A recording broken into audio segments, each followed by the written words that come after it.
Hi అండి. ఇవాళ నేను వీడియోలో చూపించేదానికి, మాట్లాడేదానికి అసలు సంబంధమే ఉండదు.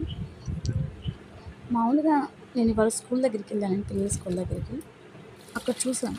అక్కడ ఇద్దరు పేరెంట్స్ వచ్చి ఏదో మాట్లాడుతూ ఉన్నారు. ఒక ఒక పాప బాగా చదువుతుంది, ఇంకో పాప చదవదు అన్నట్టుగా మాట్లాడుతున్నారు.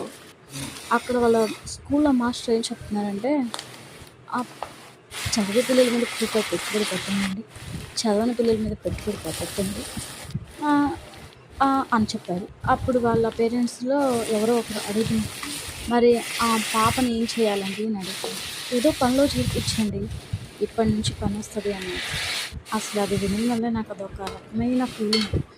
అంటే స్కూల్స్‌లోనే అలా చెప్తే ఎలాగా? ఒక మొఖాన్నే అలా చెప్పేశారు. మరి చదివే పిల్లల్ని, చదవని పిల్లల్ని అందరూ చదివించడానికే కదా స్కూల్స్ ఉన్నాయి. చదివించలేని పిల్లకి మరి చదువు ఎందుకని అంటారా? ఏమో దీని